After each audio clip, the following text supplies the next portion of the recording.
नमस्कार, आप देख रहे हैं प्रदेश का सबसे भरोसेमंद news channel India news Rajasthan. आपके साथ मैं हूं विवेक पांडे और हमारी खास पेशकश बड़ी बहस में आप सभी का बहुत स्वागत है। प्रदेश में विधानसभा चुनाव नजदीक है, ऐसे में बीजेपी और कांग्रेस दोनों पार्टियां मजबूती से तैयारियों में जुटी हुई है, लेकिन इस बार कांग्रेस का एक अलग ही रूप देखने को मिल रहा है। एक तरफ राजस्थान की अशोक गहलोत सरकार की योजनाएं और महंगाई राहत कैंप पूरे राजस्थान में मानो छाए हुए से नजर आ रहे हैं, जिसमें फ्री बिजली है, चिरंजीवी योजना है, पशु कामधेनु योजना है और इससे जुड़ी और भी कई योजनाएं। लेकिन अब इसका जब सीधा फायदा आम जनता को मिल रहा है और दूसरी ओर मुख्यमंत्री अशोक गहलोत खुद सॉफ्ट हिंदुत्व की राह पर भी चल पड़े हैं। पिछले दिनों से देखा जाए तो लगातार सीएम अशोक गहलोत राजस्थान के दौरे पर हैं। इस बीच उन्होंने कई बार मंदिरों में पूजा अर्चना की। इसी कड़ी में सितंबर में मुख्यमंत्री गहलोत ने जैसलमेर के तनोट भाटा माता मंदिर के दर्शन भी किए थे। हाल ही के दिनों की अगर हम बात करते हैं तो पिछले दिनों उन्होंने बांसवाड़ा जिले के त्रिपुरा सुंदरी में पूजा अर्चना की और 2 दिन पहले रविवार को सीएम गहलोत ने गोविंद देव जी मंदिर में भी पूजा अर्चना की। सीएम अशोक गहलोत ने बजट घोषणा में गोविंद देव जी मंदिर के लिए 100 करोड़ रुपए विकास कार्य में लगाने की घोषणा भी की थी। तो सीएम गहलोत ने अधिकारियों को गोविंद देव जी मंदिर के विकास कार्य जल्द शुरू करवाने के निर्देश दे दिए हैं। सीएम ने कहा कि गोविंद देव जी मंदिर का कॉरिडोर जल्द बनाया जाएगा। गोविंद देव जी मंदिर के आसपास विकास के काम भी करवाए जाएंगे। इसके अलावा त्रिपुरा सुंदरी, खोले के हनुमान जी, सांवलिया जी, तनोट मातेश्वरी, श्रीनाथ जी, कैला देवी, वीर तेजा जी, एकलिंग जी जैसे प्रसिद्ध मंदिरों के विकास के लिए डीपीआर का काम चल रहा है। आगामी दिनों में कांग्रेस विधायकों की एक कार्यशाला का आयोजन चूरू के सालासर में होगा। बताया जा रहा है कि सालासर में कांग्रेस विधायकों की कार्यशाला का शुभारंभ जय बजरंगबली के घोष के साथ किया जाएगा। यानी कि राजस्थान की कांग्रेस सरकार पर बीजेपी जो तुष्टीकरण के आरोप लगाती है, उसका सीधा जवाब मुख्यमंत्री अशोक गहलोत इस अंदाज से मानो देते हुए नजर आ रहे हैं। वहीं राज्य सरकार की ओर से देवस्थान विभाग की तरफ से पिछले दिनों कई मंदिरों में भव्य आयोजन भी किए गए। भागवत कथाओं का भी आयोजन हुआ। पहली बार ऐसा हुआ कि देवस्थान विभाग की तरफ से इतने बड़े आयोजन किए गए। सोशल मीडिया पर सीएम गहलोत की ओर से मंदिर में पूजा अर्चना के लगातार वीडियो भी पोस्ट किए जा रहे हैं। कुल मिलाकर सीएम अशोक गहलोत सॉफ्ट हिंदुत्व की राह पर चलने का मैसेज दे रहे हैं। इसी बीच सवाल उठते हैं कि कांग्रेस को विधानसभा चुनाव में इसका कितना माइलेज मिलेगा और बीजेपी की क्या रणनीति रहेगी। सवाल यह भी कि क्या बीजेपी के सामने कांग्रेस की सॉफ्ट हिंदुत्व की राह आसान होगी। आज की हमारी बड़ी बहस इसी मुद्दे पर फोकस है और चर्चा में हमारे साथ जयपुर स्टूडियो से कुछ खास मेहमान भी जुड़ेंगे।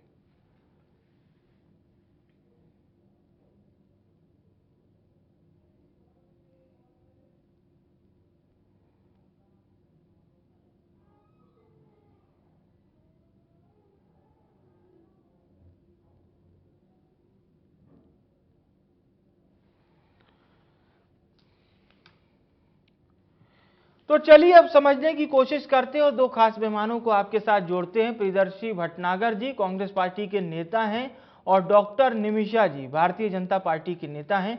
आप दोनों मेहमानों का बहुत स्वागत है। मैं चर्चा की शुरुआत प्रियदर्शी जी आपसे करना चाहूंगा। मैं अगर थोड़ा सा आपको छत्तीसगढ़ का एक छोटा सा उदाहरण दूं तो वहां पर भी बहुत आरोप लगते थे पहले कि कांग्रेस कुछ करती नहीं है और हमेशा हिंदुत्व पर सवाल खड़े करती है। लेकिन जब माफ कीजिए, जब वहां भूपेश बघेल सत्ता में आए तो उन्होंने फिर पूरा जो एक पैचअप कह लीजिए या पूरी जो दिशा दशा है वो ऐसी कर दी कि बीजेपी के लोग उन पर आरोप लगाना तो बंद कर दिए, बस उनकी जो योजनाएं हैं उसको लेकर फिर बीजेपी वहां पर आरोप लगाती थी। तो आज जब मैं राजस्थान की समरी को हमारे दर्शकों के सामने रख रहा था तो कहीं ना कहीं वो मुझे थोड़ा बहुत छत्तीसगढ़ से प्रेरित लगा। हालांकि आप बता पाएंगे कि क्या कांग्रेस अब उसी पिच पर खेलेगी जिसका महारथी बीजेपी को माना जाता है। प्रियदर्शी जी, शायद आपका ऑडियो अनम्यूट नहीं किया आपने, प्लीज वो कर लीजिए ताकि आवाज आपकी, हाँ अनम्यूट कर लीजिए तो आपकी आवाज हमें अब पूरी मिलेगी। मैं डॉक्टर निमिषा जी का रुख करता हूं। प्रियदर्शी जी आप अपने ऑडियो को अनम्यूट कर लीजिएगा। तो निमिषा जी अब देखिए यही सवाल है, आप लोग तो स्पेशलिस्ट हैं, और ठीक है, मैं स्पेशलिस्ट इसलिए कह रहा हूं क्योंकि आप लोगों ने अगर राम नाम हमेशा बोला है तो उस पर आप लोग अडिग भी रहे, लेकिन अब सॉफ्ट हिंदुत्व की राह कह लीजिए या फिर जनता की डिमांड कह लीजिए, अगर कांग्रेस भी उसी परिपाटी पे आएगी तो फिर बीजेपी के पास क्या बचेगा, या बीजेपी के पास और भी कुछ प्लान है? देखिए, सर्वप्रथम तो मैं आपसे ये कहना चाहूंगी, भारतीय जनता पार्टी सर्वसमावेशी विकास के साथ आज माँ भारती की सेवा कर रही है। हम सब कार्यकर्ता नहीं, लेकिन समर्पण के साथ हिंदुत्व एक प्रमुख आप लोगों का बिना वो किसी तो रहता है भेदभाव ना, के। एजेंडा हिंदुत्व। प्लीज, ये एजेंडा नहीं है, हाँ ये हमारी श्रद्धा है, ये हाँ, हमारा समर्पण है। पर हिंदुस्तान चुनावी के हर चुनावी नागरिक का मंचों पर हिंदुत्व अपने राष्ट्र दिखाई देता है ना, अपने तो वो राष्ट्र तो के प्रति, हाँ आप मुझे बोलने दीजिए, अपने राष्ट्र के प्रति, हाँ राष्ट्र हित के प्रति हाँ सभी भारतीय जनता पार्टी कार्यकर्ताओं का पूर्ण समर्पण है। हाँ ये एजेंडा नहीं है, एजेंडा एक ही है, आप समझ लीजिए। हाँ। सबका साथ, सबका विकास, सबका विश्वास और हाँ, सबका प्रयास। अच्छा, मानवीय मूल्यों के साथ पंच प्रतिष्ठा में के प्रति समर्पित भारतीय जनता का उसमें पार्टी धर्म का विशेष शामिल कार्यकर्ता। नहीं है, मतलब ये जी, हमारे अब समझे आप हम। देखिए, आप ये देखिए, कांग्रेस ने मुखटा ओढ़ती है ये हिंदुत्व का।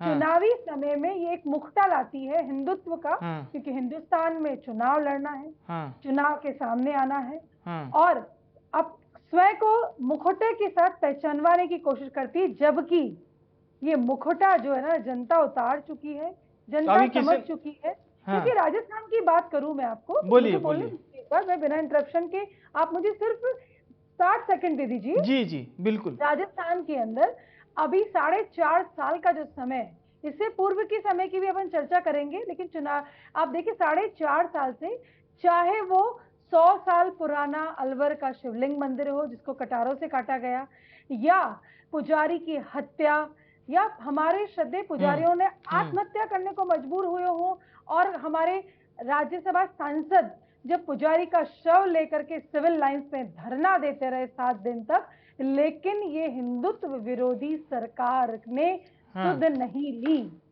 और आप देखिए, तुष्टीकरण की पराकाष्ठा ये है कि अपराधियों में भी, अभी तक तो आम जनता में था, अपराधियों में भी इन्होंने धर्म विशेष को विभाजित कर रखा है। एक विशेष धर्म का यदि कोई व्यक्ति अपराध करता है तो उसके लिए अलग कानून है, और यदि कोई हिंदू करता है तो उसके लिए कठोर से कठोर यातनाएं दी जाती है। ठीक है, अपराधी समान होते हैं कानून की नजर में, लेकिन कांग्रेस की तुष्टीकरण की राज में ये अपराधियों में भी कैटेगराइजेशन। उसके अलावा आप देखिए, कांग्रेस कभी भी हिंदू सपोर्टर तो नहीं रही है। आप देखिए, सबसे पहला वर्शिप एक्ट 1991 कांग्रेस लेकर आई। उस वर्शिप एक्ट के तहत यदि कोई व्यक्ति दूसरे धर्म का जाता है और किसी स्थान पे, तो उसको अपराध माना गया। तो कांग्रेस ने जो सॉफ्ट हिंदुत्व का मुखटा लेकर के, मैं नहीं कहूंगी चेहरा लेकर के, मुखटा लेकर के चुनावी रण में जो उतरी है ना, वो अपने कालिख को नहीं धो पाई। जी चलिए ठीक है।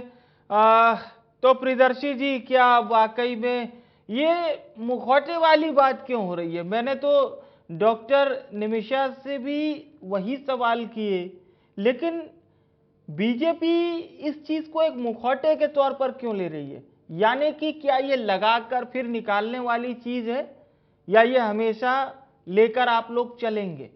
ये दो अहम सवाल हैं आपसे, मतलब आपकी पार्टी से।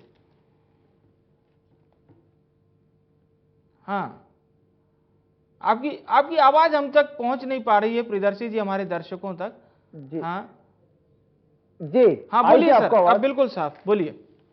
जी, भारतीय जनता पार्टी की छटपटाहट तो आपने देख ली, क्योंकि भारतीय जनता पार्टी के पास में जो एकमात्र मुद्दा था सरकार तक आने का, वो था ध्रुवीकरण, हिंदुत्व, जातिवाद। अब जब इनको ये लग रहा है कि हिंदुत्व का मुद्दा, जिसके ऊपर ये जनता के बीच में जाके गुमराह करके आज किसी भी तरीके से सत्ता तक पहुंच जाते थे, आज जनता समझ गई है और इनसे ये मुद्दा भी छिन गया। इसका जीवंत उदाहरण आपने देख लिया हिमाचल के चुनाव में, कर्नाटक के चुनाव में। इन दोनों चुनावों के बाद से और राजस्थान के अंदर जब देखा कि सरकार के उत्कृष्ट और उल्लेखनीय कार्य हैं, उसके बाद में तो इनको छटपटाहट हो गई कि हमारे पास जो एकमात्र मुद्दा था वो भी इनके चला गया। आज मेरे को तो बड़ी खुशी हुई कि भारतीय जनता पार्टी के प्रवक्ता के द्वारा यह कहा गया है कि हिंदुत्व का मुखौटा ओढ़ी हुई है कांग्रेस, यानी कि इन्होंने ये तो माना कि हम हिंदुत्व को मानते हैं, वरना ये तो हमको एक अलग संप्रदाय में ले जाके खड़ा कर देते हैं। जबकि आप वास्तविकता देख लीजिए, कांग्रेस पार्टी की पहले दिन से लेकर आज तक जो स्थायी रूप से जो विचारधारा है, जो सोच है, वो ये है कि कांग्रेस पार्टी भारत के संविधान के अंदर, भारत की प्रस्तावना में विश्वास करती है, जिसके अंदर सबको पंथ निरपेक्षता और धार्मिक स्वतंत्रता का अधिकार है। किसी के ऊपर जबरदस्ती से कोई चीज, कोई धर्म थोपा नहीं जाता है। आज आप देख लीजिए, राजस्थान के अंदर भारतीय जनता पार्टी के पास में कोई मुद्दा नहीं था। प्रारंभ में इन्होंने सोचा था कि जातिवाद का कार्ड खेलकर ये किसी भी तरह से सत्ता के पास आ जाएंगे, पर अब ये उसमें भी आप देख लीजिए कर्नाटक में बजरंगबली जी ने इनका क्या इलाज किया। और जहां तक कांग्रेस पार्टी की मैं बात करूं तो हमारे राष्ट्रीय अध्यक्ष जी ने कर्नाटक के अंदर जय बजरंगबली तोड़ दुश्मन की नली ये कहते हुए चुनाव का शुभारंभ किया था। और वास्तव में यही हुआ कि बजरंगबली हमारे साथ पहले भी थे, आज भी हैं और आगे भी रहेंगे। भारतीय जनता पार्टी वास्तव में मेरा एक छोटा सा सवाल केवल और ये था, चूंकि आज का विषय हमारा कि क्या कांग्रेस सॉफ्ट हिंदुत्व की राह पर है? देखिए, हम प्रारंभ से ही सभी धर्मों को समान रूप से समतावादी विचारधारा में विश्वास करते हैं। हम पल पल में बदलने वाले नहीं है। सॉफ्ट हिंदू, कट्टर हिंदू वाली कोई बात नहीं है। हम धर्म निरपेक्षता में, सबकी समानता में विश्वास करते हैं। अगर आज अशोक गहलोत जी ने जो अपने इतने सारे काम है, उस कामों के साथ के अंदर अगर उन्होंने धार्मिक स्तरों के उत्थान की जिम्मेदारी ली है, तो आज भारतीय जनता पार्टी इससे विचलित क्यों है? वसुंधरा राजे सिंधिया अगर मंदिर जाती हैं, इनके नेता मंदिर जाते हैं, नरेंद्र मोदी मंदिर जाते हैं, तब तो इनको कोई प्रॉब्लम नहीं है। और अगर अशोक गहलोत जी मंदिर जाने लग गए तो इनको समस्या आने लग गई। तो क्या इन्होंने हिंदुत्व का ठेका ले रखा है? जबकि वास्तविकता में क्या है, इनके पास में एक मुद्दा था राजनीतिक तुष्टीकरण का, ध्रुवीकरण का। इनको लग रहा है कि अब जनता कांग्रेस के पक्ष में आ रही है, तो इसलिए ये मुद्दा भी इनसे छिन गया है, इसलिए इनकी ये छटपटाहट। तो ये जो जीर्णोद्धार है मंदिरों का, तो ये क्या चर्चों का भी होगा, मस्जिदों का भी होगा, उनका भी जीर्णोद्धार होगा? बिल्कुल सबका होगा, मंदिरों का भी होगा, मस्जिद का भी होगा, गुरुद्वारा भी होगा, गुरुद्वारे का भी होगा। सबके लिए अलग अलग मद में सबके लिए उत्थान किया है। हर जिले के अंदर सबका उत्थान किया जा रहा है। गौ सेवा के लिए भी आप देख लीजिए, कांग्रेस पार्टी एकमात्र ऐसी सरकार है जिसमें एक ऐसा स्टेट है जिसके अंदर गौ सेवा का विभाग बनाया गया है। सबसे ज्यादा गौशालाएं खोली है, बजट दी है। ये बता देना अपनी उपलब्धियां। इनकी सिर्फ एक उपलब्धि है कि ये कट्टरवाद में टारगेट किलिंग का काम करते हैं। जातिवाद की आड़ में टारगेट किलिंग का काम भारतीय जनता पार्टी करती है। अच्छा, ठीक है। डॉक्टर निमिषा जी क्या कहेंगी? प्रियदर्शी जी से जो हमने सवाल किए वो तो ये कह रहे हैं कि साहब ये केवल एक धर्म के लिए नहीं, सबके लिए करने जैसा है और इसमें दिखावा नहीं है, इसमें काम करके दिखाया जा रहा है। गौशाला का भी जिक्र किया वैसे तो उन्होंने। प्रियदर्शी जी देखिए, ये पुराना अपना इतिहास के पन्ने पलट के आते और वर्तमान का एनालिसिस करते तो जनता, प्रदेश की जनता इनको थोड़ा समय देती। क्योंकि अब समय बदल चुका है, समय परिवर्तित हो चुका है। चुनावी समय में प्रलोभन देकर के अपना मुखटा पहन करके, मुखटा बोला मैंने आपको, मुखटा उतारा, असली चेहरा आ गया। तो असली चेहरा कांग्रेस का ये है। 1950 में धर्म परिवर्तन कानून लाने वाली कांग्रेस, वर्ष 2004 में प्रभु श्री राम जी के अस्तित्व पर प्रश्न उठाने वाली कांग्रेस, चूंकि अब भव्य मंदिर का निर्माण हो रहा है, प्रभु श्री राम जी का आज श्रद्धा सुमन के साथ हर भारतीय, क्या पूरे विश्व में डंका बज रहा है। तो अब इनके पास सिर्फ ये कहते हैं ना कि एक विशेष धर्म की तुष्टि करते करते अब इनको जपना पड़ रहा है। मैं तो आभार व्यक्त करती हूँ। यही लोग हैं कांग्रेस के लोग जो बोलते थे कि मंदिर कब बनाएंगे, मंदिर बन भी रहा है और मंदिर में हमारी श्रद्धा सुमन अर्पित भी हो रहे हैं। लेकिन कांग्रेस ने जो धर्म विरोधी ताकतों के साथ में आज जो कृत्य किया है, कृत्य मैं आपको भी याद दिला देती हूँ। जब लोकतंत्र के सबसे सुंदर मंदिर का अद्भुत इतिहास रचा जा रहा था, जहां पर सर्वधर्म की प्रार्थना पढ़ी जा रही थी उस लोकतंत्र के मंदिर में, तो कांग्रेस पार्टी ने इसका विरोध किया। ये धर्म विरोधी नहीं, सर्वधर्म संभाव नहीं, धर्म तुष्टीकरण के आधार का सबसे बड़ा प्रमाण दिया है कांग्रेस ने कि आपसी धर्मों को विभाजित रखना और वोट हासिल करने की प्रवृत्ति कांग्रेस की है। और रही बात, भूल गए आप कांग्रेस के प्रतिनिधि जी, सेक्युलर शब्द सर्वप्रथम इंदिरा गांधी जी के शासनकाल में आया था और डिवीजन करने वाले आप ही हैं। 1991 में आपने पूजा स्थल कानून बनाया। तो धर्म आधारित विभाजन की रीति नीति वाली कांग्रेस आज यदि सॉफ्ट हिंदुत्व की ओर आ रही है तो उसका सबसे बड़ा कारण यह है कि हमारी श्रद्धा का डंका विश्व में गूंज रहा है। और कांग्रेस के पास अब कोई ऑप्शन नहीं बचा है। लेकिन वैसे अपन देखेंगे ना पिछले चुनाव में भी, तो आप देखिएगा पुष्कर के ब्रह्मा मंदिर में जाकर के जिन्हों धारण करने का भ्रम इन्होंने फैलाया, तो ये अपने आप को हिंदू के चुनाव के समय में दिखाते हैं कि बरसाती नहीं होते मेंढक जो बरसात में आते हैं छुप जाते हैं, तो ये बरसाती चुनाव के समय का व्यवहार कांग्रेस का अब जग जाहिर है। आप चाहे हिंदुत्व को अपना मुखटा पहन लें, लेकिन मुखटा जनता उतारेगी आपका, क्योंकि जनता जो है हर दिन एनालिसिस कर रही है। जब आपने अलवर की मूक बधिर बच्ची के साथ अत्याचार किया था, जेके लॉन हॉस्पिटल को एक छावनी बना दिया था, उस बच्ची से किसी को मिलने नहीं दिया, तो पूरी राजस्थान की जनता ने हाहाकार मचाया है। और आज जब कन्हैया लाल, हमारे दिवंगत भाई कन्हैया लाल का परिवार दहशत में जी रहा है, तो महाशय जी ये कांग्रेस की सरकार है जिसने आतंकवादियों को तो छोड़ दिया, 76 से ज्यादा मारने वालों को, लेकिन कन्हैया लाल के परिवार को एक सामान्य जीवन तक भी ना दे सकी है। तो ये ऐसा कांग्रेस का मुखटा है जिससे जग जाहिर है। और चाहे ये मंदिर जाएं, लेकिन जनता सब जान चुकी है कि कैसे कन्हैया लाल का परिवार ही नहीं पूरी गली दहशत में जी रही है और आतंकवादी खुल्लम खुल्ला रिहा हो रहे हैं, क्योंकि कांग्रेस की सरकार ने उनकी पैरवी नहीं की थी। अब ये तो और गंभीर आरोप हो गए प्रियदर्शी जी आप लोगों पर। और कन्हैया लाल जी का मामला तो पूरे देश ने देखा था, तो क्या वाकई में आज कन्हैया लाल जी का जो परिवार है वो डर के साए में है? देखिए, सबसे पहले तो मैं निमिषा जी ने जो कांग्रेस का इतिहास के लिए मुझे बोला कि इतिहास का आपको ध्यान करना चाहिए, तो कांग्रेस का जो इतिहास है वो धर्मनिरपेक्षता, समानता, बंधुत्वता, भाईचारे में और भारत के संविधान में विश्वास करता है। जबकि आपने इनके उद्बोधन से, इनके वक्तव्य से आपको लग गया होगा कि ये बिल्कुल एक कट्टरवादी हिंदुत्व में कट्टरवादी हिंदू। आप मुझे बताइए कांग्रेस की स्थापना के 5 उद्देश्य बताइए। 1885 में मैंने जो आपको गिना दिए, ठीक है। अभी जो सवाल किया पहले बता दीजिए। मैंने जो आपको गिनाए वही है। ठीक है निमिषा जी, इसका भी जवाब लेंगे। अभी हालिया जो सवाल किया है उसका जवाब। आपने 5 पूछे, मैंने आपको बोलने से पहले बता दिया उनका सार। आपका कांग्रेस का मुखटा दिख जाएगा, आप मुझे बता दीजिए। अरे मैं आपका मुखटा बता रहा हूँ ना, मैं यही तो बता रहा हूँ। मैंने जो आपके प्रश्न से पहले मैंने आपके प्रश्न बताती हूँ, तो आप ही बोल लीजिए निमिषा जी। नहीं चलिए ठीक है प्रियदर्शी जी आप अपनी बात रखिए। मैं आऊंगा निमिषा जी आपके पास। प्लीज प्रियदर्शी जी आप अपनी बात रखिए। सुन लेते निमिषा जी, सुन लेते। जो आपके प्रश्न थे मैंने उसका ऑलरेडी यही जवाब दे दिया। हम धर्मनिरपेक्षता में, खुले विचार में, समरसता के अंदर, भाईचारे में, बंधुत्व में, सबको धर्म की स्वतंत्रता का विश्वास रखते हैं। परंतु उसके अलावा एक क्वेश्चन मैं भी आपसे पूछ लेता हूं।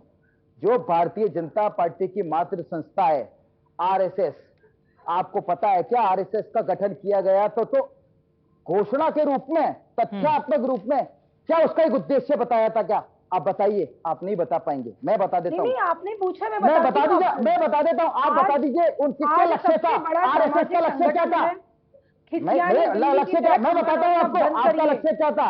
आपका लक्ष्य ये था। चलिए ठीक है, वो अब हम लोग प्रश्न मंच ना बनाएं, डिबेट को प्रश्न मंच ना बनाएं। ठीक है निमिषा जी प्लीज। प्रियदर्शी जी अब आप केवल ये बात बताइए, निमिषा जी अगर इस बात को कह रही हैं कि कन्हैया लाल जी का परिवार आज भी डर के साए में जीने को मजबूर है और वो जो गला काटने वाले थे वो खुले में घूम रहे हैं, तो ये तो मुझे नहीं लगता कि कोई अच्छा इसके लग रहा लिए होगा आपको जिम्मेदार ये सवाल सुन के? एक तरीके से जिम्मेदार और उत्तरदायी सिर्फ भारतीय जनता पार्टी है, क्योंकि ये ऑन रिकॉर्डेड चीज है। पूरे देश ने देखा है कि कन्हैयालाल मास्टर के साथ में जो घटना हुई है, उनकी हत्या हुई है, उसको हत्या करने वाले जो लोग थे वो किस संस्था से, किस पार्टी से जुड़े हुए थे? वो भारतीय जनता पार्टी से जुड़े हुए थे। और उनके नियुक्ति पत्र सारी जगह प्रकाशित हुए, मीडिया पे है, और आप सर्च कर लीजिए, आपको सारी दुनिया में मिल जाएंगे, सारी दुनिया में मिल जाएंगे। और दूसरी चीज मैं बता दूं, राष्ट्रीय स्वयं सेवक संघ ने लक्ष्य रखा। अब आप तो आपके पास में को पकड़ाने वाले दहशत ने 24 घंटे में उनको पकड़ लिया गया था, 24 घंटे में उनको पकड़ लिया गया था। वो किस संस्था से जुड़े हुए थे? गुलाब चंद कटारिया के साथ में फोटो थी, वो उसको नियुक्ति पत्र दे रहे थे।